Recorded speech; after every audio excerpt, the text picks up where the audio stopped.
I let myself get to the point where every day I was crying to work. After 6 years of being at the same job, doing the same role, being around the same kind of people, I was over it. Me crying to work every day, that was a process that took a year. It took a year for me to be like, wait a minute, I don't want to be here anymore. Like, this does not correlate to me. And at this point in my life, I was a single mom of 2 boys, and I just wanted a position where I was able to be independent and be able to live on my own without being stressed of paycheck to paycheck, just to live alone with my kids. And this job that I had convinced myself that this job was a blessing, and it was. I appreciated it, but that's not all it was. That's not the only job that was out there. So I thought I was stuck into this job because it worked well with the hours that it allowed me to not only go and pick up my boys, but work a whole routine around that. So that job was very, very comfortable. It became very boring and I just wanted out. But this video isn't about quitting your job. Eventually I quit my job. End of story, right? It's about how things in your life that you have chosen are keeping you stuck, you think, but really it's just you settling. And when I realized I'm settling for this job just to pretend that I have something stable is when I realized, listen, I have one life and I can either continue on driving to work crying and hoping things will change for me, or I can say to myself, how can I make this change myself? So let me take you back to what I did and maybe it'll help you. I don't know what situation you are. Also, it doesn't just apply to quitting a job you don't like. It also applies to leaving a relationship that doesn't fulfill you. Let that be friendship, let that be a partner. It is everything in life. Let that be a home that you don't want to live in anymore or a state you don't want to live in anymore. You're not stuck, you're settling, because everything in life we forget, right? We forget that we actually chose everything. All the choices that we chose led us to this point. So here I was, a 20-something-year-old single mom of 2 boys, having this job for 6 years, thinking, hey, maybe if I stay another 4, I'll get like a higher position, a higher pay, all of that. Instead, what I did was, instead of waiting for someone to give me an opportunity, how can I give myself an opportunity? And I had different options. I wanted to start my own YouTube channel. That didn't happen until 10 years later. That's another story for another time. I wanted to be in real estate because all the books that I read, most of them made their money in real estate. So I was like, okay, well, let me learn about real estate. So I went and what I started to do is my research. Okay, what do I need to do to get my license as a real estate agent? Looked up those steps. A few months later, I passed my real estate exam and I held my license for about 3-4 months before I quit my job. And that was just for the sole purpose that I was trying to sell a few homes before I quit. I didn't end up selling anything during that time that I was doing both. And one day I remember I was walking into the place that I worked at and a voice came into my head and said, how do you expect your life to change if you're not doing anything to change it? No one was going to tell me, hey, Marv, quit today, go into real estate. When that voice told me that, I said to myself, okay, I need to take the bulls by the horns, whatever, you know what I'm trying to say, and take a leap of faith and bet on myself. I need to do that. But here's the thing. I had all of the reasons why I shouldn't do that. My reasons were I lived with my parents. I didn't want to be a freeloader. Sorry, I'm not like that. I have 2 sons that I am financially supporting by myself. And I have this job that could go somewhere. Those were the 3 things that and I had benefits like my health insurance and stuff like that. And I'm like wavering in my head back and forth. I have all these 4 things, right? What are my parents going to think of me if I quit and I'm not making money? I haven't sold a house. It's been 4 months. And then the other side of me was like, you gave yourself 6 years into this position and you're only making $1.50 more than what you start. That's 1. 2, if you don't do it now, when would you? And 3, and this was the one that made the most sense, if your sons, my son, were in the same position, what would you tell them? And I would tell them, quit. 100%. I wouldn't even I would say quit because I believe in my sons, right? And I said, this is the perfect time to do that. So 2 days later, after that thought, I wrote my resignation email and I submitted it. And after I submitted it, for the 2 weeks leading up to my last day, I thought I regretted that choice. I'm like, oh my goodness, I don't even have money saved. I don't know how I'm going to do this. Fail? Are they going to hire me back? I was already thinking about plan B. And 2 weeks later, I quit. I walked out of there. I started crying. crying, but this time I'm crying of relief. I'm crying of excitement. I'm so happy driving to go get my kids from school and my car breaks down. And this is the moment where people will think to themselves, this was the wrong choice. The universe is telling me this was the wrong choice. This is a sign it was wrong. And I sat there and I had those thoughts, and then I said, you know what? God is bigger than anything else in this life. God wants to see all his children succeed. He's going to help me out. He always does. He's never failed at that. And whatever, like, got my car fixed. It wasn't even a big deal. It was like the battery. Long story short, this is where like the inspiration comes, if you will. A couple of weeks after my car broke down, I got a client. I sold my first house in about a month from quitting. Then I sold my second house. Then I sold my third house. Then I sold my fourth house. And then COVID hit. And would I had stayed during that time of, you know, look, I have all of these good things, but hey, there's this. Would I had stayed, the universe would have made that choice for me regardless. COVID would have happened regardless. But the difference was that between those 4 months, I showed myself I can take a bet on myself and I am A-okay. Like, I can believe in myself, take a bet in myself, and I'm A-okay. I was so proud of myself when I was able to look back. Yes, that was the best choice. But when you're in that messy middle, and you don't know, like, should I or should I not? Because you can't see it in the future. What you could do is ask yourself, am I settling right now? So you're never stuck, but am I settling right now? And if the answer is yes, it is scary to take the leap. Take the leap out of the relationship. Take the leap to move somewhere else. Take the leap to quit your job. Take the leap for that new business. Whatever it is, it's going to be very, very, very scary. However, I believe that when you take a bet on yourself and you go with what you actually want and not settle, everything turns out to be like better than what you could have imagined. And yeah, I'm not saying everything is like roses and butterflies and easy. It's not. But what you're learning through those uneasy character building moments help you to level up to the next level.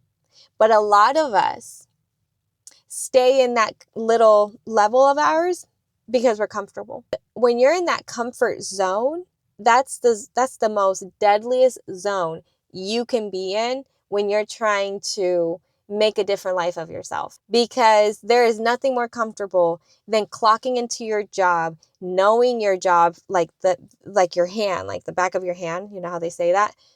And then having to drive home and being like, is there more to life? That's the hard part. The comfort part is you know how to get to your job, you know your people, you know all of that. But the hard part is coming back home and seeing like, wow, it's been how long? And I've been doing this job and I'm not really happy. I'm not really fulfilled. That's the hard part. So a lot of us get stuck in the comfort zone. Relationship wise, wow, I've known this person for X amount of years.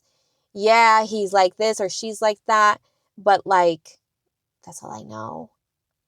Like, what if I don't find anything better? Girl, if you are already thinking, if you can't find anything better, you need to leave.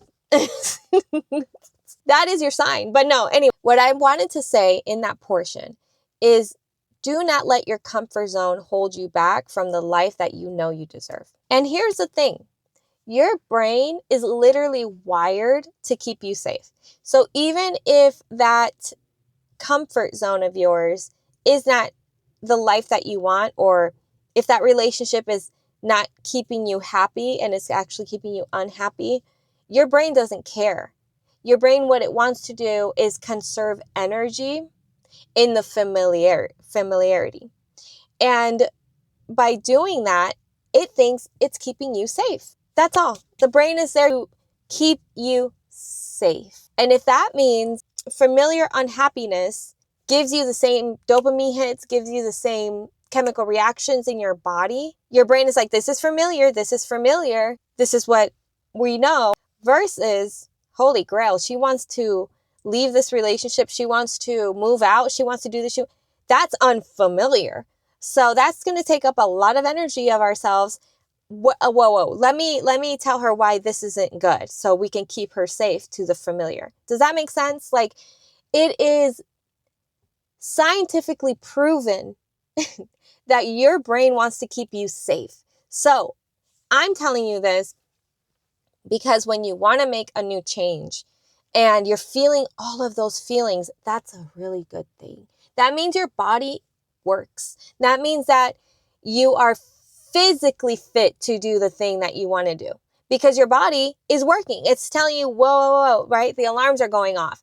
And that's how you know, okay, I'm onto something because it's unfamiliar. And now my body's having this reaction, this natural reaction to what I want to do. That means that I am moving in the right direction. It does. That's what that means. Versus, oh no, it's going, oh no, I shouldn't. And then you stay there. Whoop, you hit the top. No, I shouldn't. Versus, oh, this is normal. These feelings are normal. They're going to pass. And oh, wow, I'm so happy. Look at that. I'm so happy I did. The second thing I want to go over, because the first thing was the comfort zone. The second thing I want to go over is asking for permission, asking for approval. Sometimes when we make these choices, we think that the people around us understand why we want to make these choices. Here's the thing. The people around us that love us, care for us, also act like your brain. They want to keep you safe. And they could only give you the advice that they have exceeded or done. So if the people around you, this is what I mean by that, aren't living the life that you want to live, they have no say into the life that you want to live because they don't know what that looks like. So their advice, although they will try their best to give you like the best advice, their advice is noise because they don't know what it takes. They don't know why you can tell them why you're doing it, but they'll never know what that feels like to be in your shoes. They don't know the silent moments that you have with yourself. They don't know that. So you might tell someone very close to you, hey, I'm thinking to do this. And their self-limiting thoughts might come up and be like, well, how do you think you're going to do that? Well, why would you spend that much on that? Well, why would you do that when you can do this? That's their self-limiting beliefs.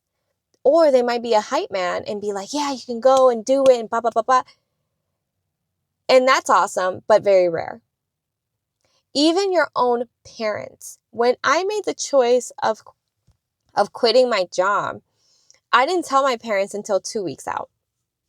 When things started to get really suspicious of what I was doing, then I told them. But I didn't tell them before because I did not want them to talk me out of it. I did not want them to do that because they could have. I was very, very vulnerable. They could have literally said, well, what if you do this? And I would have been like, okay, I should. When you're vulnerable like that and taking choices when they're scary and big, that you think they're big, don't tell anyone. It's because what you're really doing is you're seeking that validation that what you're doing is right. So do not ask for permission. Do not ask for approval. You just go and you just do it. Lastly, what I want to go over is set a date that you will do said things. Set a date.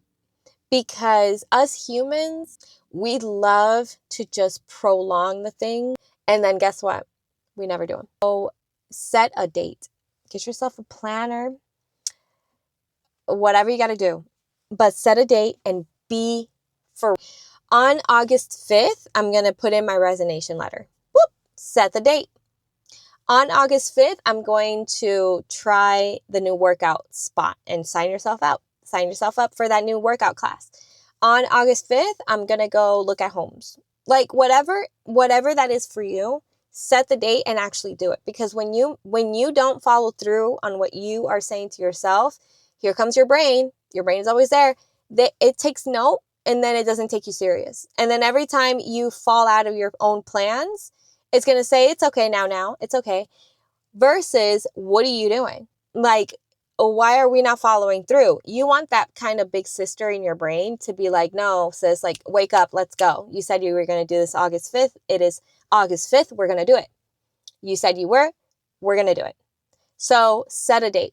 Now, the last thing I want to leave you guys with, in the hopes that after this video, it serves you no good if you just watch it and then go and consume another one. But if you grab a piece of paper and old school, because scientifically it has been proven that when you write things down, it actually helps you stick to it versus if you put in your note section. Believe me, I have a note sections full of notes. But when I write things down, it's right there. And you're actually aligned. I want you to get a pen and paper and write down one thing that you keep complaining about, but you haven't made any change towards.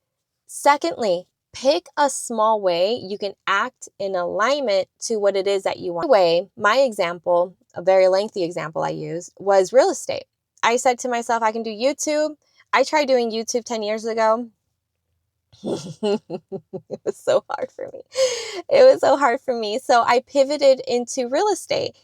And my small thing that I aligned with the real estate is I started watching reality shows. I started watching movies in real estate. Then I started looking at how do I get licensed in real estate. And then I started going to school and stuff like that. So one small shift you can align with when it comes to the thing that you're complaining about. That can be workout clothes. That can be reading relationship books. That can be looking at YouTube videos in the area that you want to learn more about. Like I used to watch a real, you know how those YouTube videos were really popular, like daily life of a real estate agent? I used to watch those and really just picture myself doing those things.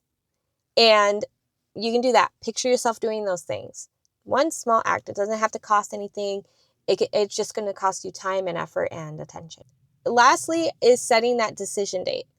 That means choosing a date after you have chosen to do said, but finally acting towards it. And when you set that date, you have to, like word is bond, you have to make sure that you are going to execute it on that day. And I think what would really is to leave a comment. A matter of fact, you don't even have to say what you want to do. You can just put the date. And everyone that puts the date has confirmed, like, hey, this is the date. And I think that would be so fun because when that date happens, you can come back to the video and be like, oh my goodness, I actually made a choice. And there's a community making that choice with me. Like there's something about the collectiveness, because there is nothing better than betting on yourself and looking back and being so happy and so proud you did. And I believe that whatever it is that you want to do is doable and you can do it. And remember, guys, you're not stuck. You're just settling. I'll see you guys in the next video. If you like this video, if it was helpful, share it for the algorithm, like it, subscribe. I'm going to be making videos every week. That's my way of holding myself accountable, telling you guys every week there's going to be a new video. I am going to do 2 styles of videos. The talking head, which is like this one, because I love giving you guys advice from my personal experience. But I also love vlogging. That's the one thing I wanted to do 10 years ago.